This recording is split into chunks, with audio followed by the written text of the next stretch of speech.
y entiendo que en Sudamérica debe ser la misma corriente, se está buscando que el Estado legisle, porque señalan que algunas voces, no sé si con mucha autoridad o no, que el derecho civil es insuficiente para regular las consecuencias generadas por el COVID. Ya al menos en el Perú se está buscando mediante un proyecto de ley suspender el cobro de los arriendos sin preguntarse que en el Código Civil existen figuras que pueden regular esta situación. Esta es una iniciativa legislativa que ya la tenemos en otros países como en Ecuador, Venezuela entiendo que también, hace pocos días Argentina discutía de lo mismo. Y así como van las cosas, se van a seguramente presentar nuevas iniciativas legislativas, la suspensión del pago de las hipotecas, de los mutuos, y también la reducción de las pensiones de las entidades de servicio privado, de educación privada. Y entiendo que estas situaciones podrían ser reguladas por el Código Civil y seguramente algunas de estas aristas a las cuales yo he hecho mención en estos pocos minutos de intervención van a ser tratadas por los prestigiosos profesionales con los cuales estamos compartiendo el panel. Efectivamente, el segundo motivo de mi alegría de participar como moderador es compartir con tan destacados profesionales que nos acompañan el día de hoy. Entonces voy a tratar, si bien es cierto, ya los saludé, es importante reseñar la hoja de vida de cada uno de ellos. Nos acompaña el profesor Roger Vidal, quien es magíster en Derecho Civil y Comercial y candidato a doctor por la Universidad Nacional Mayor de San Marcos. Cuenta con una segunda especialización en Derecho Ambiental y Recursos Naturales por la Pontificia Universidad Católica del Perú. Es docente en la Facultad de Derecho de la Universidad Nacional Mayor de San Marcos, en la Universidad San Martín de Porres y en la Universidad Nacional Hermilio Valdezán de Huánuco. Es presidente del Instituto Peruano de Derecho Civil, miembro de la Asociación Iberoamericana de Derecho Privado e Instituto Brasileño de Derecho Contractual. Fundador del estudio Vidal Abogados y árbitro en las controversias comerciales y contrataciones estatales. Él nos hablará el día de hoy sobre los contratos de intermediación laboral y sus implicancias en el tiempo de coronavirus. Asimismo, se encuentra presente y participará el día de hoy el profesor Milo Ruiz, quien es abogado con mención sobresaliente por la Pontificia Universidad Católica del Perú, es socio fundador del estudio que lleva el estudio de abogados Aguado y Ruiz, es profesor de Derecho Civil en la Universidad San Martín de Porres, miembro del Club Español de Arbitraje, autor de diversos artículos y ponencias sobre Derecho Civil, y quien nos hablará sobre la buena fe y Derecho Civil en la pandemia. También se encuentra presente el profesor Francisco Valderrama, quien es licenciado en Filosofía en la Universidad Pontificia Bolivariana, es abogado en la Universidad de Medellín, cuenta con un magíster en Derecho en la Universidad de Medellín, magíster en Filosofía en la Universidad Pontificia Bolivariana, doctor en Derecho en la Universidad de Medellín. Él nos hablará sobre la autonomía y la voluntad. Antes de dar inicio, ya próximamente, seguramente cuando se incorpore el profesor Álvaro, diré su hoja de vida, pero ya es importante iniciar. Pero antes de iniciar, es importante señalar a los miembros del panel rápidamente que la metodología del día de hoy es una intervención de 10 minutos, una primera ronda de 10 minutos, y luego una segunda ronda de 5 minutos para poder absolver las preguntas que el público haga. Así que exhorto también al público pueda formular las preguntas. Sin más demora, dejo en el uso de la palabra al profesor al profesor Francisco Valderrama. Se encuentra en uso de la palabra, profesor. Bueno, buenos días. Muchas gracias a todos los que me acompañan en el panel, a quienes nos están viendo. Liderar estos proyectos es supremamente importante porque el derecho privado tiene mucho que ver en este aspecto. Yo simplemente voy a estructurar mis 10 minutos de la participación de la siguiente forma. Primero, pues voy a mostrar desde el punto de vista del derecho comparado cómo en Colombia funciona un estado de emergencia económica. Y segundo, luego lo compararé con un tema que es fundamental en materia contractual en derecho civil, que es la autonomía. Es decir, si esos estados de emergencia influyen en la autonomía contractual desde el punto de vista privado. Serán los dos puntos en sí en que voy a tratar, y que son los que me competen. Aquí en Colombia, el artículo 215 de la Constitución es el que realmente nos muestra, nos está mostrando qué es un estado de excepción, y simplemente lo dejo plasmado ahí, de emergencia económica. Es un estado que simplemente aparece cuando sobrevengan hechos distintos de la guerra y de la conmoción interior. Entonces, el COVID-19 es un hecho distinto a la guerra y a la conmoción interior. Y también dice, y que ese acontecimiento que es diferente a la guerra y a la conmoción interior, perturbe, amenace, perturbar en forma grave e inminente el orden económico, social y ecológico del país. El COVID-19 perturba de forma grave e inminente el orden económico. Y si perturba el orden económico, tiene que ver con el derecho privado. Tiene que ver con el derecho privado. Por lo tanto, también dice, o que constituya grave calamidad pública. De este COVID-19 estamos viendo una grave calamidad pública y se puede declarar el estado de emergencia económica. Entonces, no hay ninguna duda que el estado de excepción que genera el COVID-19 es un estado de excepción de emergencia económica. Y siempre que haya emergencia económica, las relaciones contractuales se van a ver averiadas. Y se van a ver averiadas ¿desde qué punto de vista? Pensaría uno. Un estado de excepción, como el colombiano, por ejemplo, ¿cómo puede golpear toda la relación contractual desde el punto de vista civil?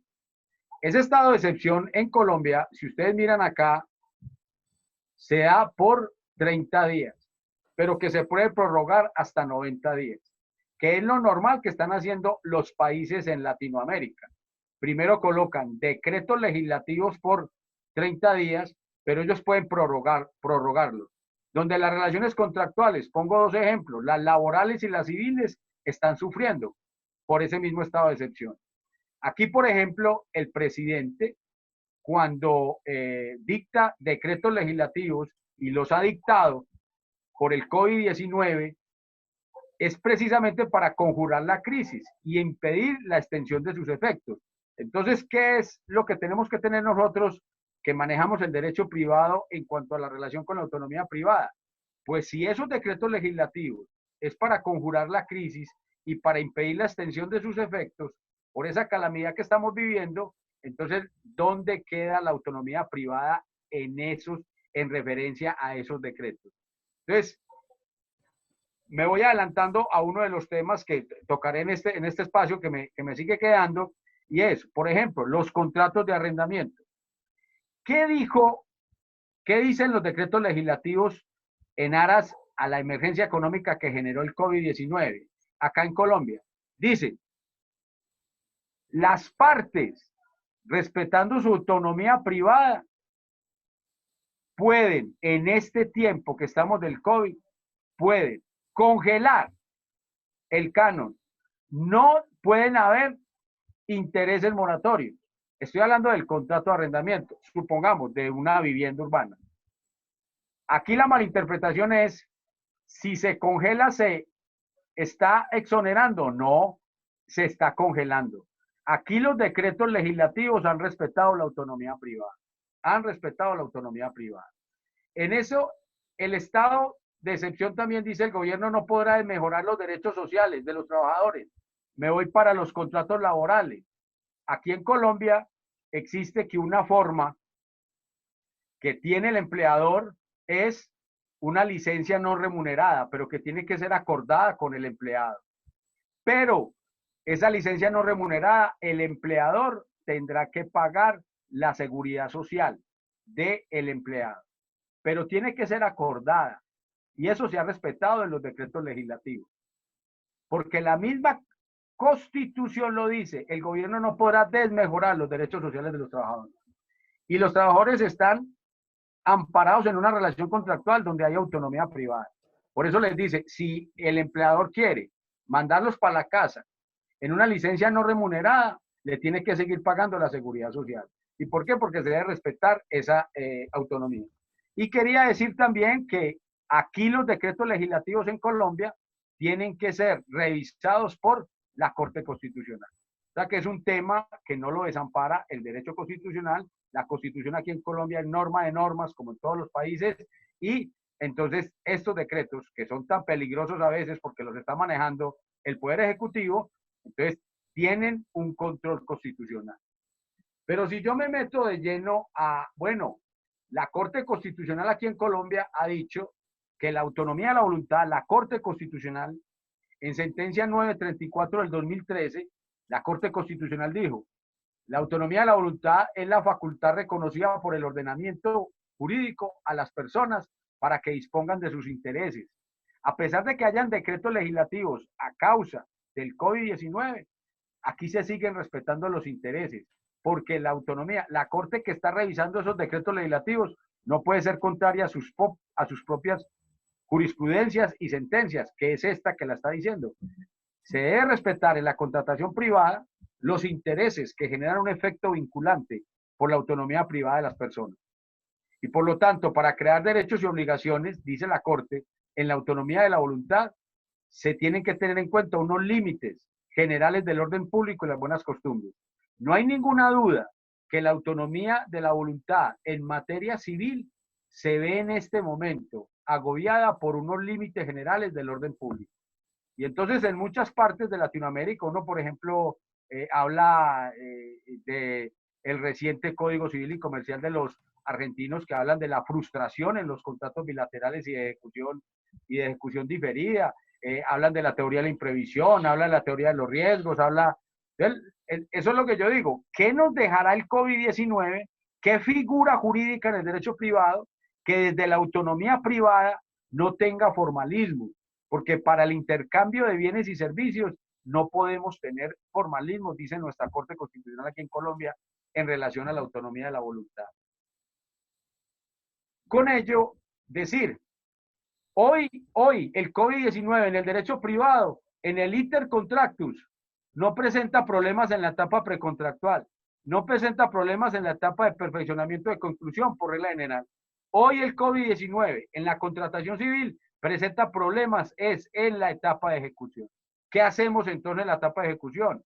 Entonces aquí los decretos legislativos dicen, por favor, partes, siéntese, miren desde la autonomía de la voluntad suya cómo arreglan esa ejecución. Entonces en muchas ocasiones hay personas que dicen, hombre, vea, yo sé que usted, por ejemplo, en una parte donde se escucha, en un restaurante, supongamos, que están cerrados, la pregunta es, ellos no los dejan abrir ese restaurante. Entonces, en la etapa de ejecución, hay un incumplimiento. Entonces, la pregunta, hombre, las partes están diciendo, no me pagues el 100% del canon de arrendamiento, págame el 50%. Otras partes están diciendo, yo te voy a dar este mes de gracia. Pero todos los está manejando desde la autonomía de la voluntad. En esa etapa de la ejecución. Aquí se está manejando desde la autonomía de la voluntad. Y algunos, por ejemplo, en un contrato de arrendamiento están diciendo, de todas maneras, usted en el contrato de arrendamiento, usted está viviendo en esa casa. Usted está viviendo, usted está usando y gozando la casa. Dejemos que yo no te voy a cobrar interés moratorio, pero sí te voy a decir una cosa, que me vas pagando paulatinamente esos 3 meses de arrendamiento o esos 2 meses de arrendamiento después de que esto se solucione. Entonces, eso es la autonomía de la voluntad en relación al COVID-19. Cómo las partes están difiriendo esa etapa de ejecución que se puede ver problematizada. Y por último, simplemente es decir que la Corte Constitucional dice que la autonomía de la voluntad, la Corte Constitucional colombiana dice, se manifiesta de la siguiente forma. Por celebrar contratos o no celebrarlos, en principio, en virtud del solo consentimiento, se respeta el consentimiento, pero que ese consentimiento puede tener límites en cuanto a la salubridad, como lo dice aquí, y aquí se está señalando, que es lo que estamos viendo nosotros, y que esas manifestaciones de la autonomía de la voluntad crea relaciones obligatorias. Con eso concluyo diciendo que hoy en día, y eso también lo dice la Corte Constitucional en esa sentencia, hoy en día sí que opera en materia de contratación privada un fin que siempre ha estado en el derecho y que desde los griegos se manifiesta. A los iguales hay que tratarlos como iguales y a los desiguales hay que tratarlos como desiguales. Hoy me parece a mí que el derecho privado debe volver a coger ese principio de igualdad que nuestra Corte Constitucional en el 2013 lo utilizó para hablar de la autonomía privada. Ese principio de la igualdad que es objetivo y que no es formal. Ese principio de él se predica de la entidad de los iguales y de la diferencia entre los iguales. Cada contrato es en concreto y desde la autonomía se trabaja. A los iguales tratémoslos como iguales y a los desiguales como desiguales. En las relaciones laborales y en las relaciones civiles, hoy en día con el COVID-19 hay relaciones jurídicas desiguales que hay que tratarlas como desiguales y hay relaciones jurídicas iguales que hay que tratarlas como iguales. Se supera así el concepto de la igualdad de la ley a partir de la generalidad abstracta por un concepto de generalidad concreta. Termino diciendo que el derecho civil entonces debería ampararse en las relaciones contractuales de ese principio de igualdad y dejar que la autonomía privada maneje entonces esas relaciones contractuales desde los límites que me da el ordenamiento jurídico. Muchas gracias. Muchas gracias, profesor Francisco, por sus aportes, y dejamos en el uso de la palabra al profesor Roger Vidal. Gracias, Marco. Yo voy a efectuar una sesión de derechos en vivo. Ya se encuentra con nosotros el profesor Álvaro Vidal, Marco. Buenos días, Álvaro. Buenos días. ¿Qué tal?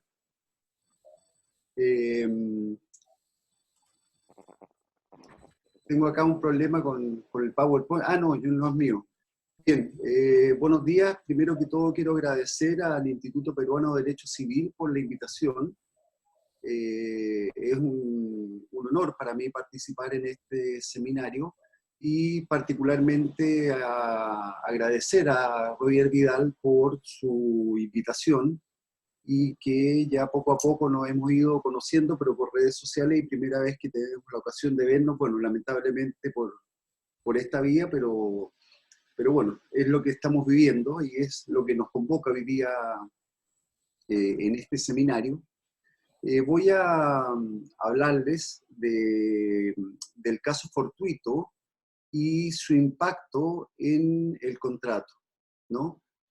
Sabemos que en nuestros países, a diferencia de lo que ha ocurrido en Europa, son muy pocas las normas que se han dictado para proteger a las partes contractuales frente a este COVID-19, que constituye desde luego un caso fortuito, sobre todo teniendo en cuenta que ha motivado la dictación de una serie de actos de autoridad que inciden directamente en la ejecución de contratos en curso.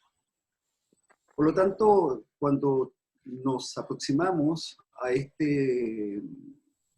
cuestión, lo primero que hemos de considerar es que estamos hablando de contratos en curso, en ejecución, y que han sido celebrados antes del brote y la expansión de la pandemia, porque desde luego si se trata de contratos celebrados con posterioridad, como ocurre hoy día en consumo, allí ya el caso fortuito decae porque precisamente ya no se trata de un hecho imprevisible y por lo tanto no hay excusa para dejar de cumplir el contrato. Pero dicho esto, la particularidad de lo que estamos viviendo es que desde luego la cuestión más debatida, por lo menos en Chile y en otros ordenamientos, y entiendo que en Perú también, refiere a los requisitos del caso fortuito. Y ustedes, conforme al artículo 2315, bueno, de allí aparece que el caso fortuito es una causa no imputable y que consiste en un evento extraordinario, imprevisible e irresistible que impide el cumplimiento exacto del contrato. Pues bien, esa discusión en torno a si concurren o no los requisitos, que es el gran obstáculo que han tenido los tribunales para acoger la defensa del deudor como excusa a su cumplimiento, hoy día la verdad es que nos encontramos frente a un verdadero caso de laboratorio en el que no hay duda, no se discutirá acerca de que este evento, el COVID-19, y los actos de autoridad que le siguen, son constitutivos de un caso fortuito en términos generales. Lo que quiero compartir con ustedes hoy día refiere a los efectos del caso fortuito respecto de la obligación afectada por el COVID y luego tratar de dilucidar cuál es el impacto que produce este caso fortuito respecto de aquellas obligaciones no afectadas por este evento extraordinario, imprevisible y irresistible.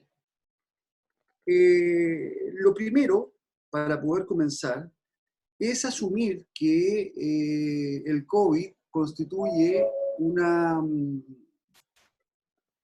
impedimento que va a producir una suerte de imposibilidad temporal en el cumplimiento, ¿ya? Y como imposibilidad temporal hemos de entender que el deudor, atendido el contenido del contrato, la diligencia que le es exigible, no está obligado, ya se ve liberado de su obligación de cumplir lo pactado. Y por lo tanto, el primer efecto que produce el caso fortuito en los contratos en curso es el de suspender la ejecución exacta del contrato. Y el segundo efecto que produce el caso fortuito respecto de esta obligación es que como no le es exigible al deudor cumplir de manera exacta, lo que va a suceder, o el efecto que produce, es que ese deudor va a quedar exonerado de indemnizar al acreedor respecto a los daños que deriven de este incumplimiento cuyo origen está en el caso fortuito. Dicho así, aun cuando parezca una obviedad, todo parece indicar que en nuestros sistemas jurídicos, en nuestro derecho civil, el incumplimiento convive con el caso fortuito o el caso fortuito convive con el incumplimiento. La particularidad es que este incumplimiento que encuentra su origen en el caso fortuito es un incumplimiento no imputable, es un incumplimiento objetivo. Entonces, ahora lo que quiero que pensemos todos es, bueno, ¿qué ocurre con las otras obligaciones? ¿Cuál es el impacto de este caso fortuito en el contrato?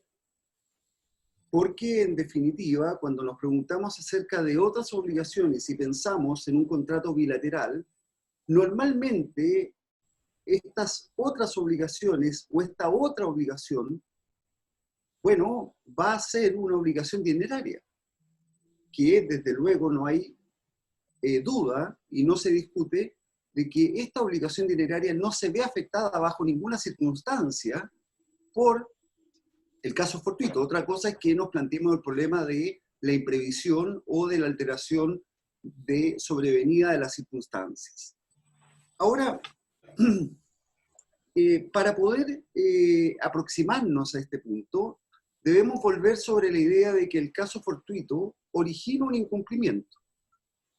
Es un incumplimiento objetivo, no imputable. Pero no quiere decir que este incumplimiento no produzca efectos. No quiere decir que este incumplimiento prive al acreedor de aquella obligación afectada por el caso fortuito de ciertos remedios, de ciertos medios de tutela frente a la situación de no realización en los términos pactados del contrato. Y siendo así, claro, la pregunta que sigue es, ¿qué remedios o qué efectos se siguen de este incumplimiento objetivo? Y, desde luego, tenemos que partir diciendo que el acreedor no va a tener ni derecho a exigir el cumplimiento de la prestación porque ya sabemos que se ha suspendido, y seguidamente el acreedor no va a tener derecho a la indemnización de daños derivados de ese incumplimiento no imputable al deudor. Sin embargo, bueno, resta por examinar qué ocurre con los otros remedios. Y aquí aparece como primer remedio el de la suspensión de mi propio cumplimiento. Es decir, yo tengo la facultad, frente al incumplimiento de la otra parte, aun cuando no sea imputable, de suspender mi cumplimiento, el cumplimiento de mi obligación. En términos tales que si se me reclama tal cumplimiento, yo voy a poder oponer la excepción de contrato no cumplido. Y se produce esta suerte de suspensión de los efectos de la eficacia del contrato. Ahora, claramente, si este incumplimiento, pensemos en el retardo, es un incumplimiento grave, esencial, que produce la frustración del propósito del acreedor, bueno, tampoco se discute que va a poder el acreedor resolver el contrato. Podrá ponerle término al contrato por este incumplimiento cuyo origen está en el caso fortuito. Hasta aquí las cosas, bueno, se plantean de manera bastante simple. También podríamos plantearnos el supuesto que el caso fortuito, en este caso, afecte solo a una parte de la obligación, porque una de la otra parte sí ya se ejecutó, y ahí también podríamos pensar en la reducción del precio o la reducción de la contraprestación como lo prevé el artículo 1316 del Código Civil peruano. De manera que hasta ahora lo que podemos decir es que frente al incumplimiento provocado por el caso fortuito, la otra parte, el acreedor de esa obligación, bueno, se ve afectada por un incumplimiento objetivo y al abrigo de este incumplimiento objetivo podrá ejercer los remedios de la suspensión de su propio cumplimiento, la resolución si el incumplimiento es grave y si procede la reducción del precio. Dicho esto, la pregunta que viene a continuación es, bueno, ¿qué ocurre cuando el remedio que ejerce el acreedor de esta obligación no afectada, de la obligación no afectada por el caso fortuito, suspende su cumplimiento? Allí, si prestamos atención, nos vamos a dar cuenta, vamos a advertir que se produce un supuesto de incumplimiento recíproco. O sea, ambas partes incumplen, hay incumplimientos recíprocos y ambos incumplimientos están amparados por una excusa. El primero por un caso fortuito y el segundo por la interdependencia de las obligaciones. Mira, tú no cumpliste, claro, por un caso fortuito, pero yo no voy a cumplir, yo voy a suspender mi cumplimiento.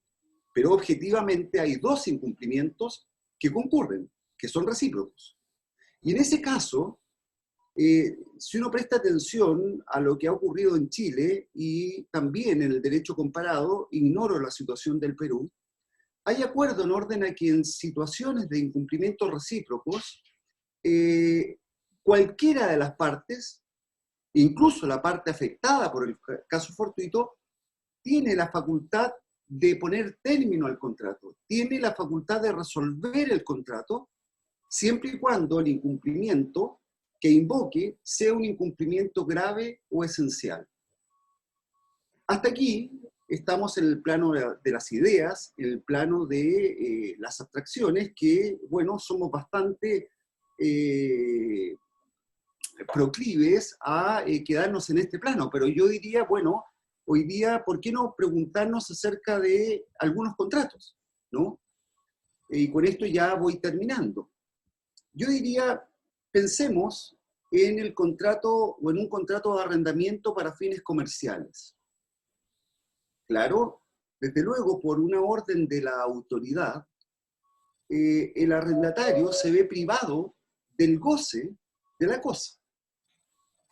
O bien, por una orden de autoridad, se ve privado parcialmente del goce de la cosa. Pensemos en que se restringen los horarios de funcionamiento de ciertos inmuebles.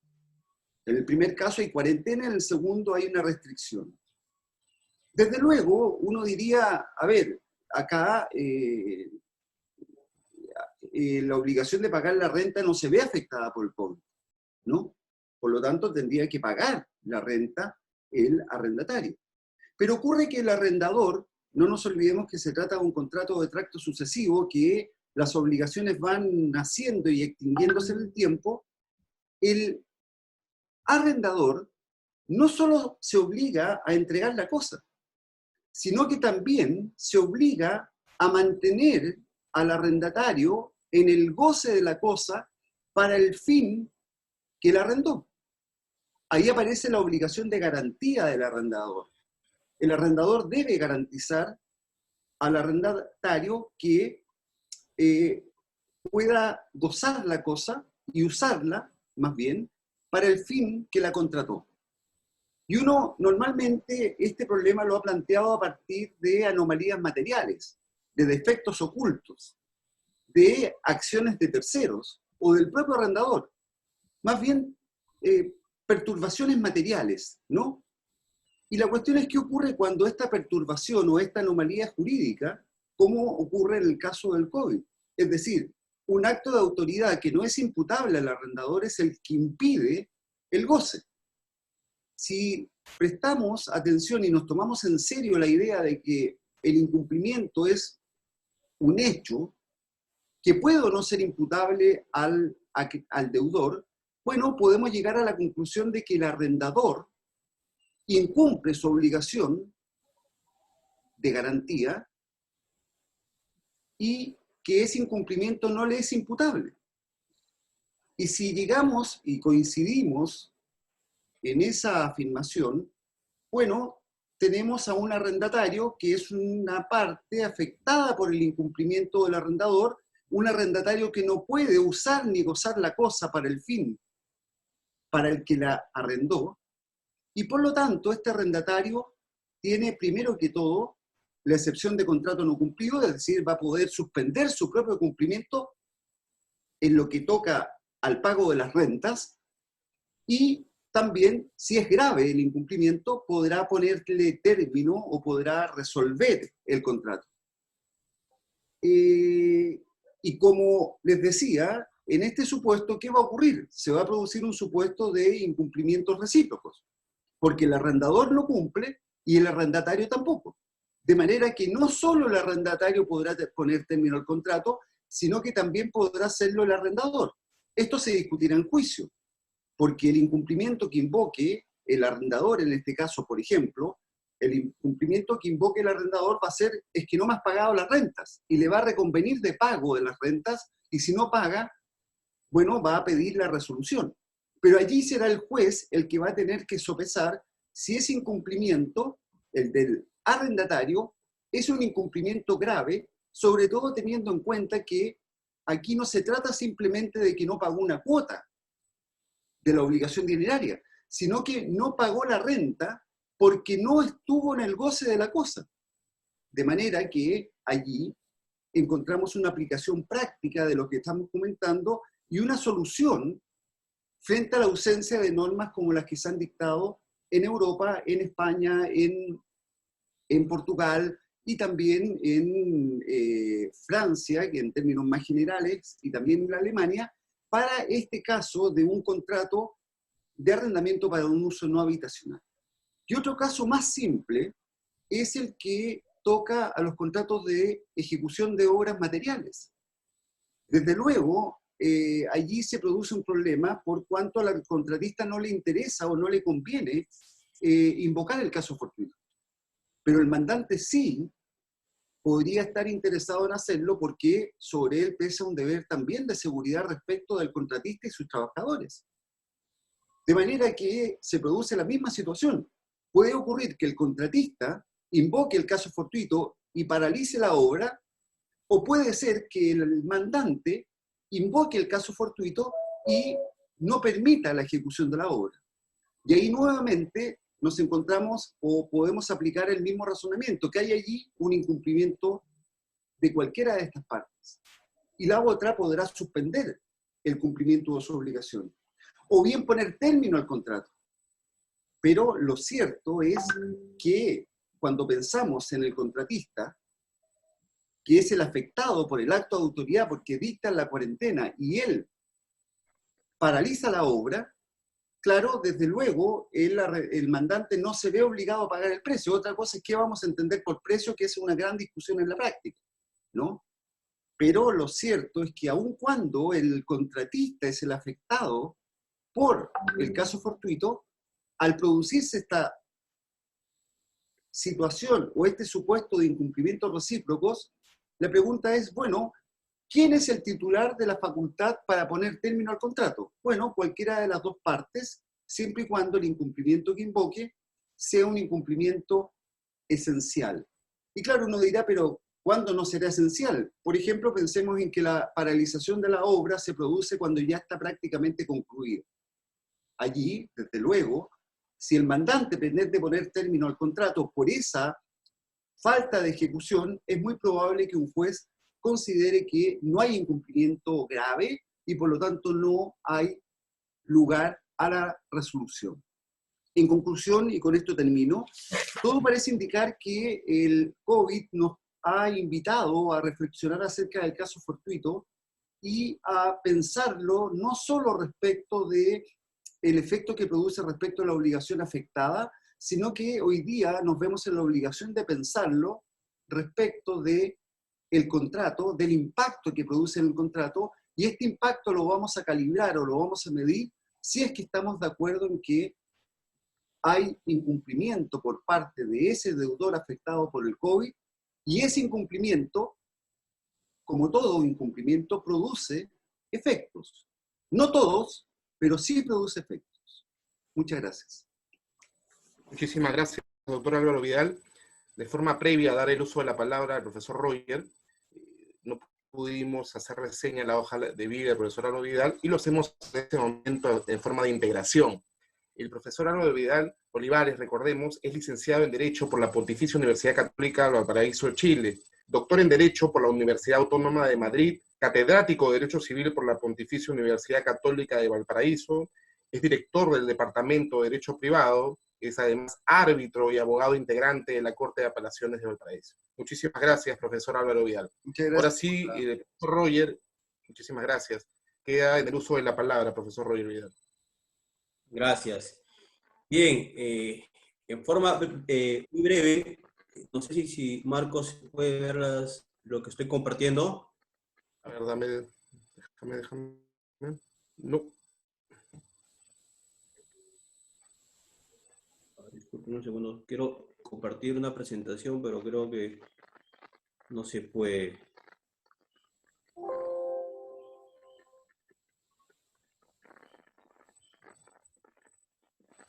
Bien, es importante acotar lo que nos acaba de mencionar el profesor Francisco Valderrama, la importancia del principio de autonomía privada en estos momentos va a ser muy importante, ¿no? Dado que tanto acreedor y deudor en cierto momento han diseñado un contrato bajo un esquema económico de prestaciones y contraprestaciones que ha sido el que todos han esperado, pero sin embargo dejo eso un poco para el final, la vinculación respecto a la teoría de la frustración del contrato y lo que nos acaba también de mencionar el profesor Álvaro Vidal respecto a la teoría de causa fortuito y fuerza mayor. En el Código Civil peruano no se hace una diferencia, pero sin embargo ya muchos abogados, contratistas están analizando este supuesto como eximente de responsabilidad ante posibles procesos judiciales o en sede arbitral.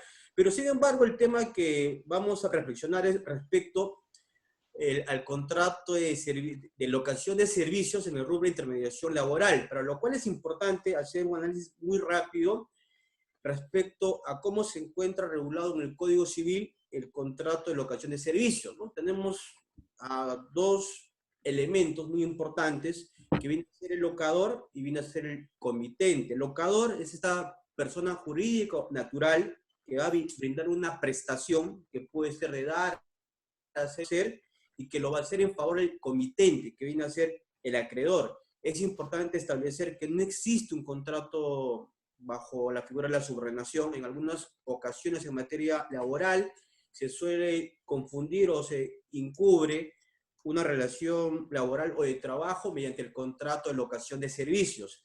Y a la vez lo que nos dice el código es que va a implicar la prestación de servicios materiales e intelectuales, ¿no? Haciendo este breve esquema, porque el Código Civil no lo regula de una manera muy profunda, no, vamos a ingresar netamente al contrato de locación de servicios en el rubro de intermediación laboral.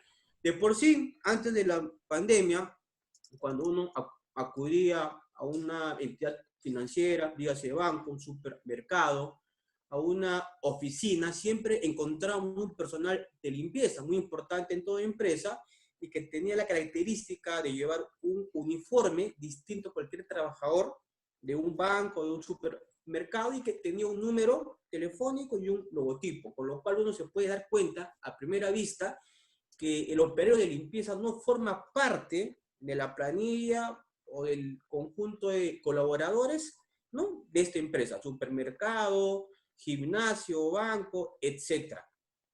Entonces, ¿qué sucede en el contrato de intermediación laboral, ¿no? Acá tenemos un doble esquema, un esquema netamente civil y segundo un esquema netamente laboral. Vamos a hacer referencia al primer esquema, pero sin embargo vamos a comentar de manera breve cuáles son los elementos más importantes que representa este contrato de locación de servicios en intermediación laboral. Primero, la empresa usuaria, que puede ser el gimnasio, que puede ser el banco, que va a ejercer la condición de acreedor, que solicita a la empresa de intermediación que vía contratación laboral indirecta se le asigne 5, 10, 15 o 20 trabajadores, ¿no?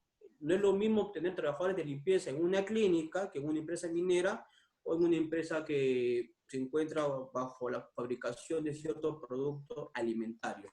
Entonces, la empresa de intermediación mantiene un vínculo de trabajo con sus trabajadores, con el equipo de operario de limpieza, en la cual los derechos laborales son bastante claros, tienen un horario, se les pagan los derechos laborales.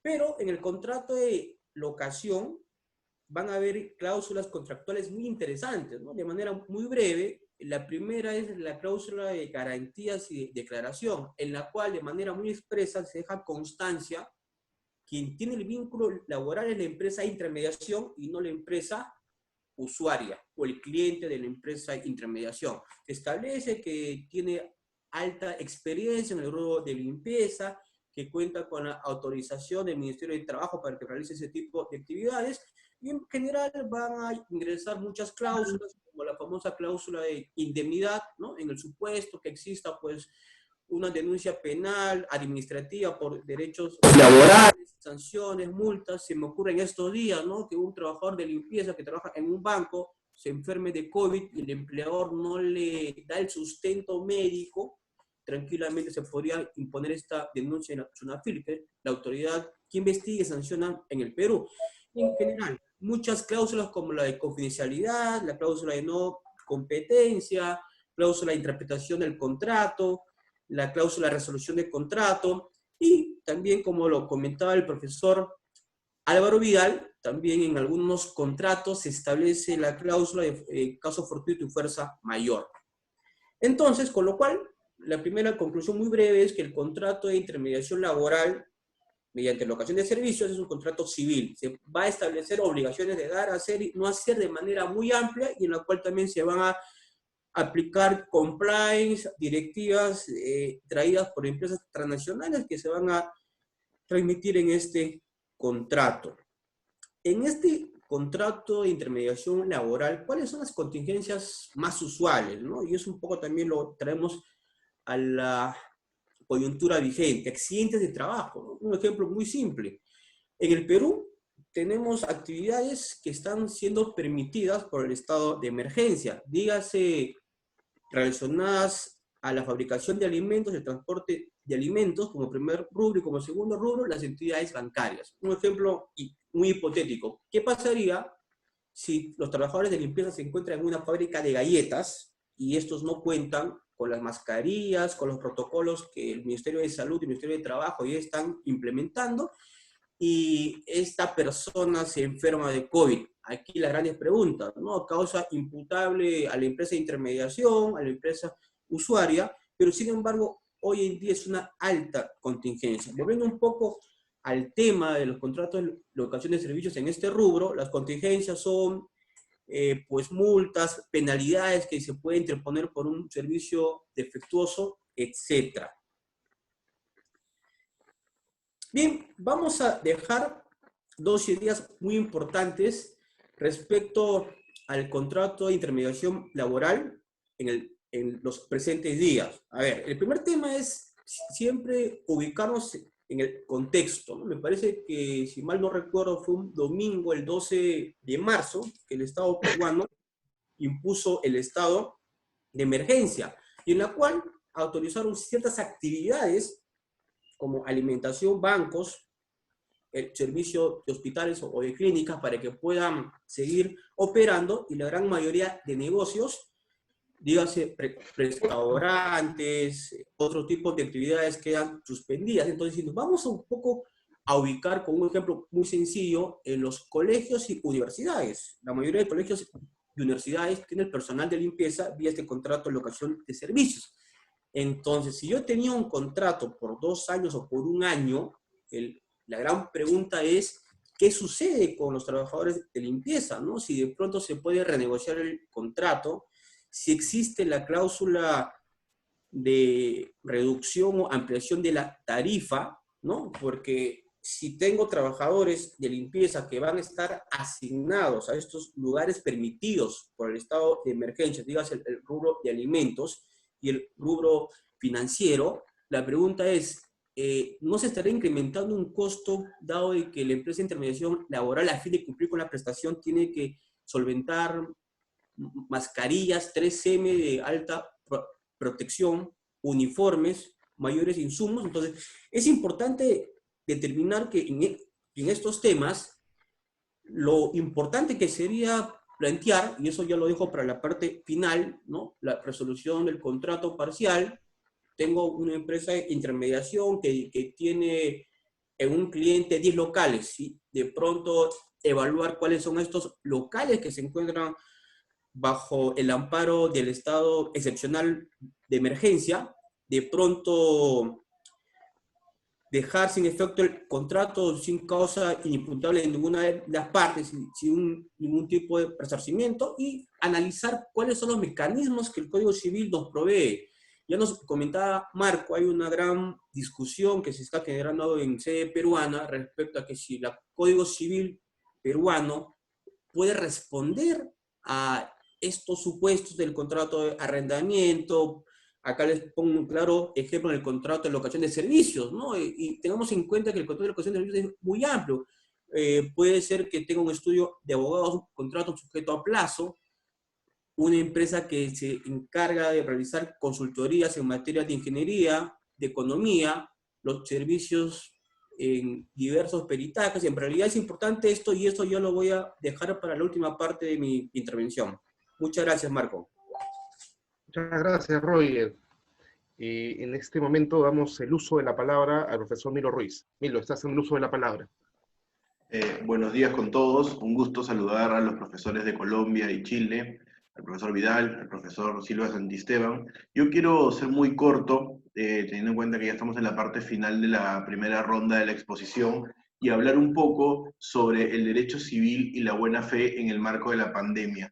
Como decía el profesor Valderrama, hoy la autonomía de la voluntad cobra una importancia sumamente en primer plano, pues hoy estamos ante cómo van a actuar los sujetos frente a determinadas circunstancias, debido a que no existe, o sea, no hay justicia por el momento, no hay poder judicial, no hay órganos que resuelvan conflictos. Entonces, hoy más que nunca, la autonomía de la voluntad para ver cómo se renegocian, cómo se ejecutan, cómo se resuelven los contratos, va a ser muy importante. Y en ese marco surge lo que se llama la solidaridad contractual como elemento fundamental para poder entender y evitar que los daños de la pandemia sean aún mayores en el ámbito privado, en el ámbito patrimonial de cada sujeto. Hace unos días teníamos un Zoom también con profesores de Argentina y peruanos, y el profesor Castillo Freire hacía referencia a que era muy importante al momento de tener la ejecución contractual un principio o un viejo lema que decía: no hagas lo que no quieres que te hagan. Entonces, no hay que aprovechar esta pandemia para cortar la cadena de pagos, para suspender una obligación que perfectamente podríamos cumplir, porque si bien todos somos deudores en algún extremo o en alguna relación obligacional, en otras seremos acreedores y podremos ser perjudicados, ¿correcto? Entonces, yo creo que no existe una regla universal o una regla madre, una regla matriz que aplique para todos los tipos de contratos. Cada contrato tendrá que ser evaluado como una isla, como una isla diferente, un mundo diferente, porque cada uno tendrá muchas particularidades, desde qué llevó a las partes a celebrar ese contrato, a también en qué situación se encuentra cada una de las partes. Por lo tanto, la respuesta a cómo aplica el COVID al derecho civil y a las relaciones contractuales depende. Cada contrato se tiene que evaluar por sí mismo y tendremos que ver las implicancias que ello genera. Claro, hoy las partes aplicarán ciertos remedios contractuales que luego posteriormente serán revisadas o analizadas por árbitros o por el Poder Judicial, lo cual también implicará un reto muy interesante para la administración de justicia, en el sentido de ver cómo se aplican normas a supuestos que nunca antes habíamos tenido y cómo se aplican estas normas para mantener el equilibrio contractual, para que una determinada parte no se vea excesivamente favorecida y para que la otra parte no se vea excesivamente perjudicada, ¿correcto? Entonces, yo creo, a raíz de este contexto de pandemia, yo creo que los contratos los podemos dividir en 3 tipos de contratos. Los contratos que no se van a poder cumplir, los contratos que se pueden cumplir mediante otra vía y los contratos que se van a poder renegociar, ¿correcto? Los contratos que no se van a poder cumplir es, por ejemplo, si yo me obligué a hoy, viernes 24 de abril, a pintar la iglesia de mi cuadra, de mi barrio, simplemente no voy a poder cumplirla porque no puedo salir de mi casa, ¿correcto? Hay un mandato legal que me obliga a no salir de mi casa y al no poder salir de mi casa no puedo ir a pintar la iglesia. Por ejemplo, también, si es que yo me obligué, soy un profesor de atletismo, de box y doy clase en un parque, no puedo salir de mi casa a ejecutar la prestación. No puedo dar clases de piano a domicilio, no puedo ejecutar las prestaciones que impliquen el desplazamiento fuera de mi hogar, ¿correcto? En primer término eso. Luego los contratos que puedan ser cumplidos o ejecutados por otra vía. Está, por ejemplo, la asesoría del abogado, el consejo del abogado, que de repente lo puede dar mediante Zoom o una videollamada. Está el psicólogo o determinadas ramas de la medicina que podían ejecutar su prestación o su consejo o la empresa de marketing mediante un canal digital, ¿correcto? Entonces, acá también surge, y es muy importante tener como línea matriz la buena fe. ¿Por qué? Porque será importante que el deudor acepte y el acreedor también acepte cumplir la prestación por un canal alternativo, ¿correcto? Si tenemos al psicólogo y teníamos un contrato con el psicólogo por el cual íbamos todos los viernes a escuchar o a expresar y a terapia, entonces el psicólogo ya no va a poder recibirnos, pero puede hacernos la sesión mediante la vía digital. Claro, el psicólogo está dispuesto a ejecutar, el paciente está dispuesto a aceptar este nuevo canal, entonces la prestación sufre una especie de mutación en la cual también tenemos que analizar si es que esta prestación por el canal diferente no estamos frente a una dación en pago, no estamos frente a una novación, el famoso tema de la educación por la vía digital. Estamos ante una novación legal en este caso, ¿correcto? Entonces, depende también mucho del deudor y el acreedor de poder cumplir la prestación por un canal diferente y del deudor de querer recibirla por una prestación, recibir la prestación por un canal diferente. Entonces, esas dos accionarias, tanto del deudor como del acreedor, debe estar marcado por el principio fundamental del derecho civil, la buena fe. También tenemos los contratos que perfectamente se pueden renegociar.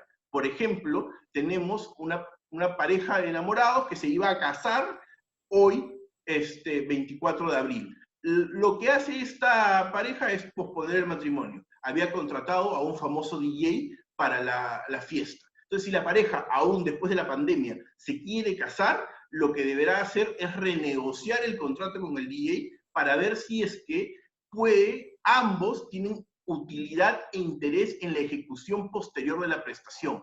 Esta renegociación también se basa en el principio fundamental de la buena fe, porque una parte no puede buscar un mayor beneficio, una mayor utilidad patrimonial en la ejecución de un contrato producto del COVID, así como tampoco una de las partes puede buscar resolver o deshacerse de un contrato producto de este contexto, ¿no? Hace unos días también en una conferencia virtual poníamos el ejemplo de un sujeto que celebraba un contrato de arrendamiento, pero entonces el contrato de arrendamiento ya no le resultaba útil, ya no tenía interés en el contrato de arrendamiento y aprovecha este contexto de pandemia para resolver el contrato, ¿correcto? Entonces, claramente este no es un contexto de no puedo pagar la renta, me he visto perjudicado patrimonialmente. No, uso el COVID como excusa para resolver contratos. Y eso está proscrito no solamente por el uso de la buena fe contractual, sino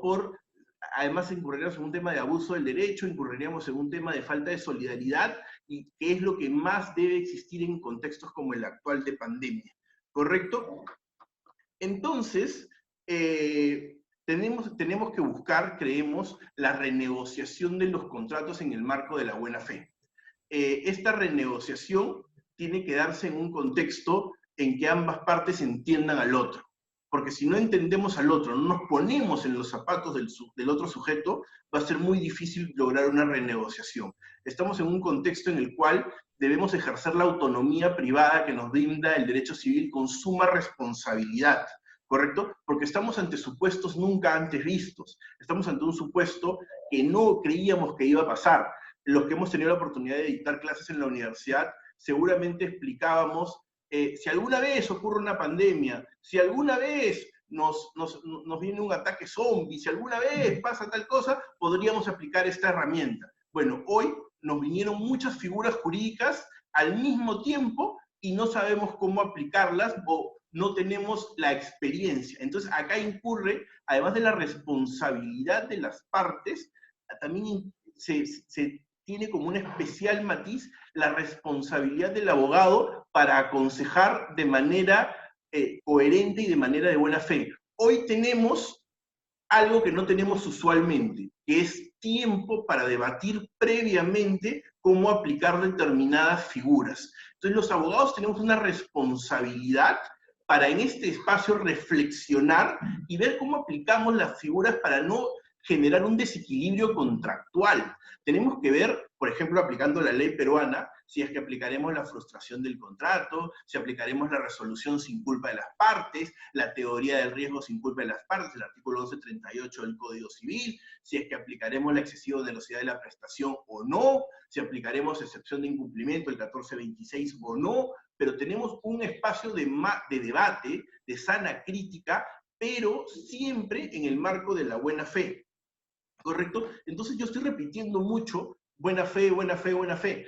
Y a mí me gustan dos definiciones por excelencia de la buena fe.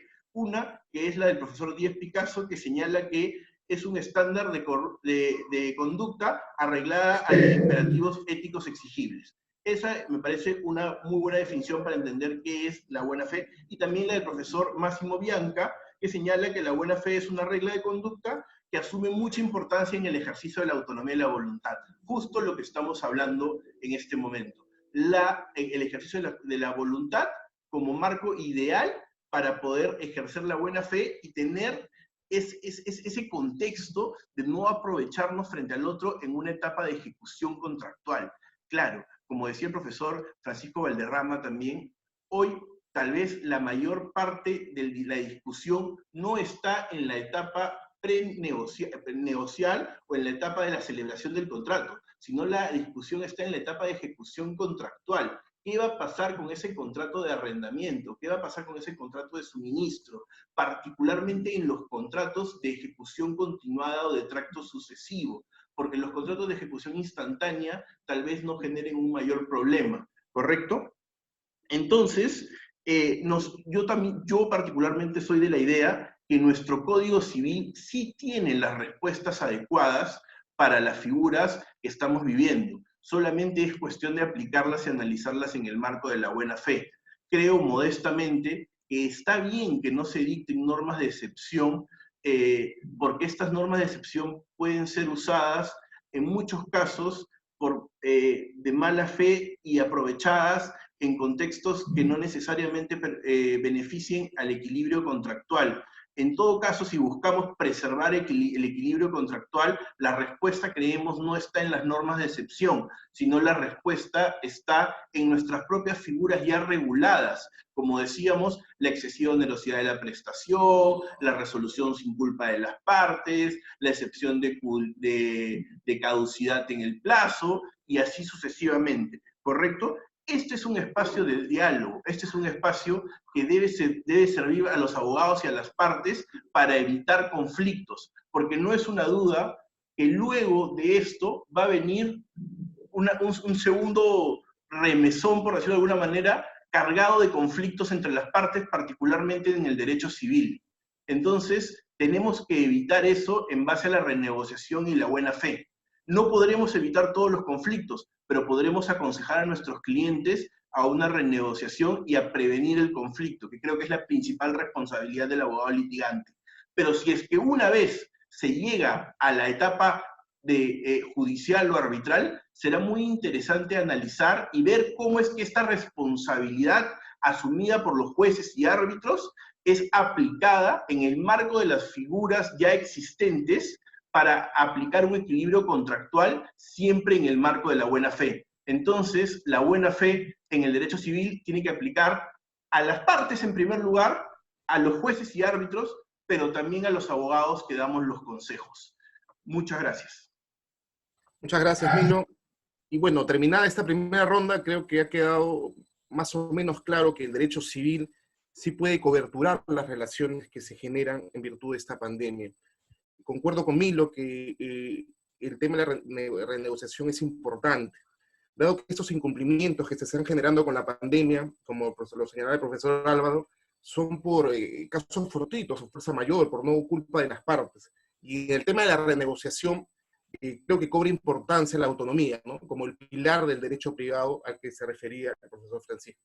Bueno, profesores, por un tema de tiempo va a ser un poco complicado desarrollar las preguntas, pero sí les rogaría a cada uno de ustedes que de una manera breve y concisa, máximo de 3 minutos, puedan desarrollar sus últimas conclusiones antes de despedirnos. Y creo que seguimos en el mismo orden en el cual iniciamos, entonces tendría el uso de la palabra el profesor Francisco.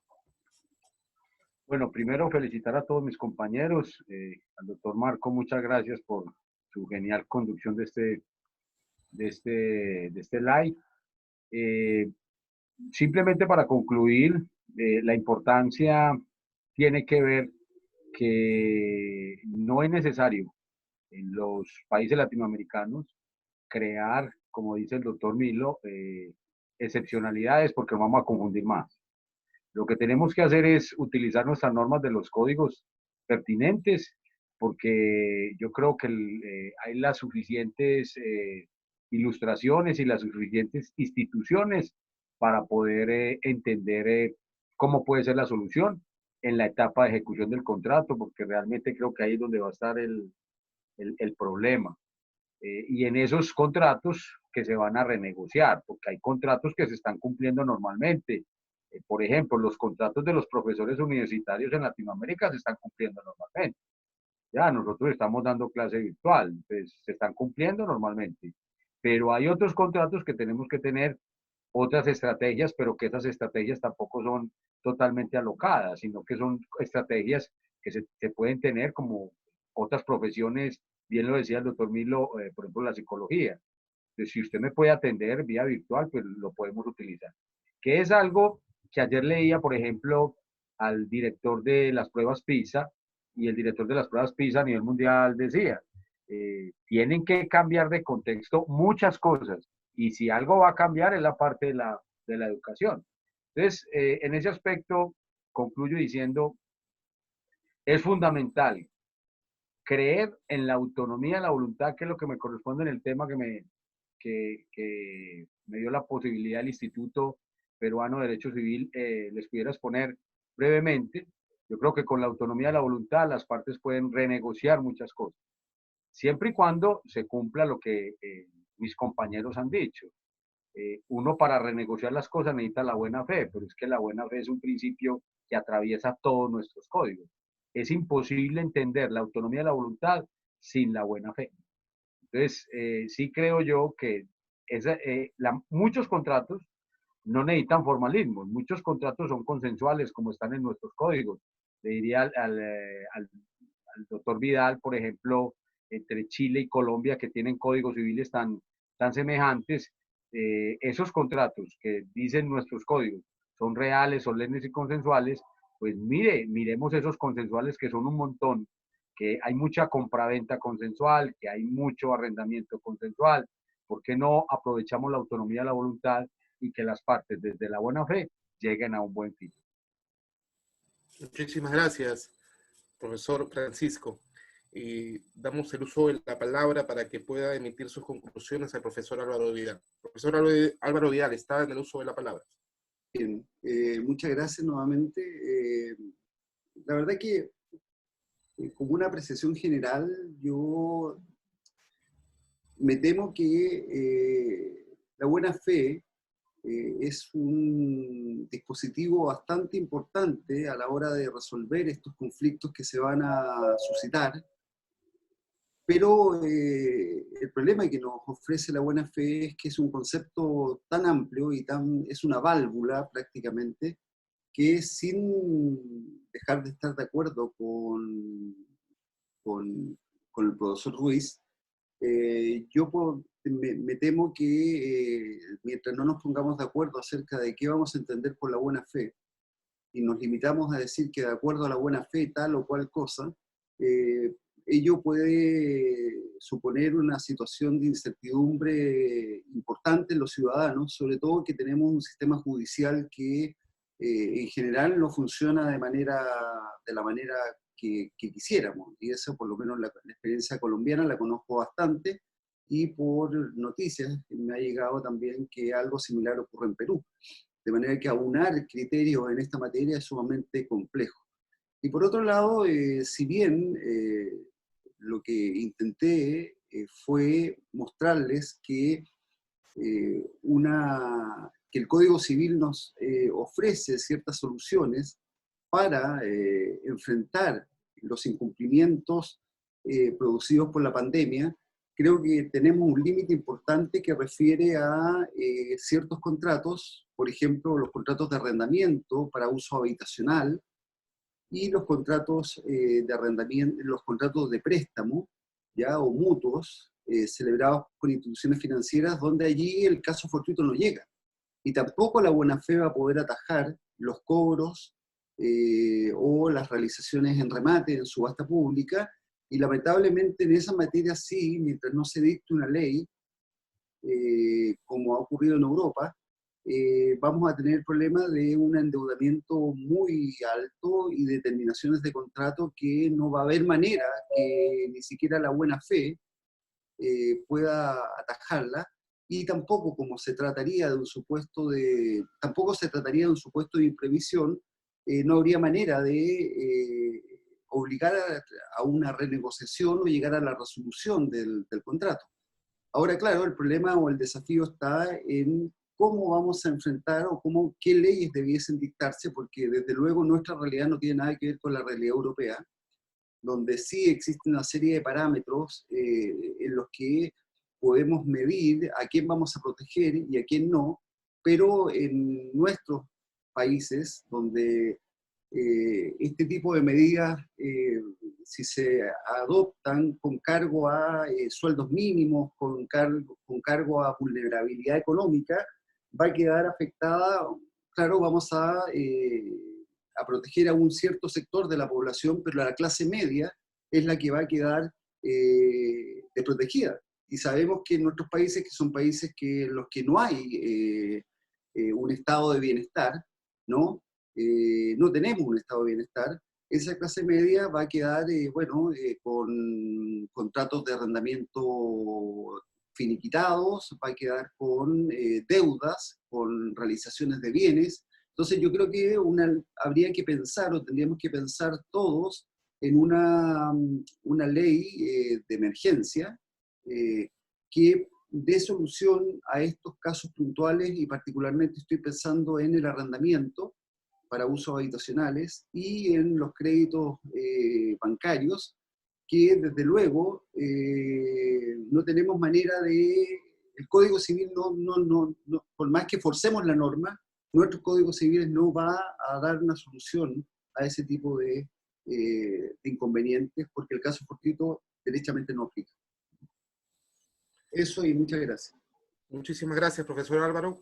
Querido Roger, quédase en el uso de la palabra. Gracias. Bien, como reflexiones importantes, es sumamente esencial analizar cada tipo de contrato en torno a dos parámetros, ¿no? Respecto al tipo de prestación, de dar, hacer, no hacer, y al plazo. Recordemos que nuestra discusión no solo debe de estar encaminada respecto al contrato de arrendamiento. Tenemos el contrato de suministro, el de mutuo, el contrato de comodato. Entonces, si bien el contrato de arrendamiento, sea para vivienda o para negocio, es el que está más cerca a la mayoría de peruanos, pero tengamos en cuenta que debemos también de analizar todo el circuito económico. En el Perú hay empresas que se dedican a la construcción, empresas mineras, entonces es importante tener en cuenta de manera amplia y analizar según cada tipo de contrato, el tipo de prestación y el plazo. También es importante considerar que en la actualidad las relaciones obligacionales están congeladas, ¿no? Estamos en la fase de ejecución de un contrato y todos estos aspectos de caso fortuito, fuerza mayor, lo que nos comentaba el profesor Ruiz respecto a la teoría de riesgo que está encaminada para prestaciones de dar bienes ciertos, me preocupa mucho porque estamos en un momento histórico que vamos a ser juzgados, profesores en primer orden, árbitros y jueces, si vamos a poder responder a la numerosa cantidad de procesos judiciales que van a haber. Yo, fuera de que me auno de cierta forma que pueda tenerse una ley excepcional, pero que sea en contexto amplio, no solo para el tema del arrendamiento, pero sin embargo, con ley excepcional o no y con el Código Civil, creo que el momento histórico para que los juzgadores puedan interpretar con lo que tengamos, que es el código, reglas o principios del derecho generales, van a poder ser un antes y un después. Me preocupa mucho la interpretación que le van a dar los magistrados y me parece que vamos a entrar a una era de contratos post-COVID-19, ¿no? Acá es importante ejercer de una manera muy prudente, ya sea en la función de árbitro o de juez, entender el tipo de contrato, entender que no todas las obligaciones son dinerarias y que no siempre el deudor es la parte débil y que en ciertos momentos el acreedor también debe de ser protegido, y eso es esencial. No podemos actuar como políticos y decir en foros académicos lo que de pronto la sociedad quiere estar esperando. Y finalmente, en la misma pauta que nos comentó el profesor Álvaro, resalto el proyecto de ley que ya se aprobó en la Cámara de Senadores de Brasil, que no solo están protegiendo el arrendamiento, sino están protegiendo las relaciones contractuales, civiles y de consumo. Y me parece muy importante que en el Perú, si se va a discutir, que no solo se discute sobre el tema del arrendamiento, discutamos en general una pauta general, pero concluyo con este tema. Fuera de que sea una ley especial o no, tenemos el Código Civil, lo tenemos que interpretar ante el vacío y el defecto. Tenemos el principio de iuris novit curia, que implica que el juzgador y los abogados interpretemos el código, porque, señores, se levanta el estado de emergencia y la carga litigiosa va a ser enorme. De eso no tengo dudas. Gracias, Marco. Muchas gracias, Milo. Digo, muchas gracias, querido Roger. Dejamos en el uso de la palabra a Milo Ruiz.